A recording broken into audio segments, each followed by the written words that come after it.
Good morning, everyone. My name is Jamar Walker, and for this topic, I will be talking for around roughly 5 to 8 minutes, um, and it's for the persuasive presentation. So, the topic that I will be talking about is that the United States is the greatest nation on the planet, and I say that because it does have two sides. From a point of view of being American and living in here, you can always say that, well, we always live by the American dream. So if you work as hard, or if you just work hard enough, that you'll be able to succeed and capture your dreams, right? So that's what makes it so great about America, is that all you have to do is just put the work in. That's what you're consistently being told. Um, but with putting the work in, it comes more than just that, because you have people who are dealing with like oppression. So they put in a lot of work, but they didn't have the same start time like everyone else. Or or if you put in the same work and then you do see people that have achieved and is able to live this great lavish lifestyle. Now, with the United States, you are able to work towards something if you put enough time and effort into it. I do believe that, but I also do believe that it's also not fair. Um, it's also not fair because it's a lot of things that hold each and every one back in their own in their own on their own ways.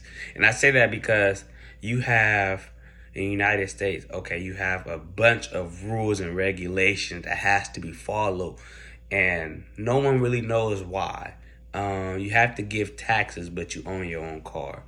Um, the way how things are taxed, it's a whole bunch of things that happen and that are happening that makes the United States not the greatest in some eyes, or even just poverty rate. How there's so much people who are poor and homeless in the United States. That that stat and that those datas right there shows that you can't really be the greatest nation. So when you're talking to certain people, you're looking at two different lenses on how things are with the United States can determine if it really is a great nation. Me personally, I believe that it's a pretty good nation. Because you're able to wake up and kind of create your own day, and if you are able to be in a position to continue to focus on whatever it is that your craft is or that you're doing, you do have a possibility of becoming becoming pretty good and skillful, that then allows you to live a pretty good lifestyle. But with that being said, there are also people who come from different background or different areas where that chance might not be the highest. So now with that not being the highest, you're not given the same opportunity, which then can affect where you can be at in life. And if you apply that same method in that different situation, you won't get the same result. So as well as it is a really good nation where it's a good state where you have freedom of speech. We have all of these things that are said and that take us away and set us apart from others, and that we got a lot of money, so people want to come to the United States because of the money. But in all actuality, wherever you go, if you're not getting a lot of money, or if you are, it's always a reason. The system that you guys have is the reason on why we may have a lot of money for the United States, but we also get taxed from it.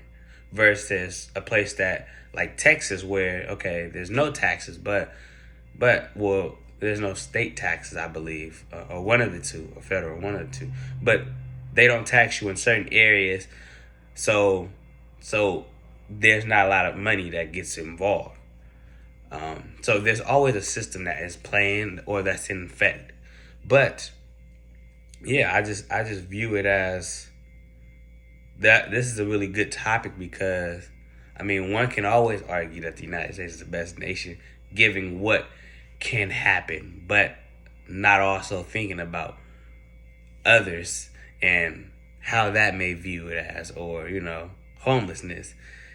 It's people who have been homeless for a pretty long time, and that motto of you get the American dream. Like, so many people try to obtain that American dream, but yet still working the 9 to 5, and they're in their late 40s to 50s where they should be retired. So those things happen where it's like, well, does this American dream even work?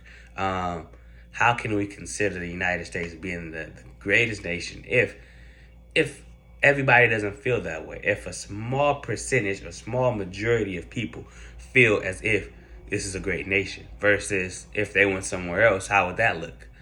Because a lot of the time, the people care about the health care.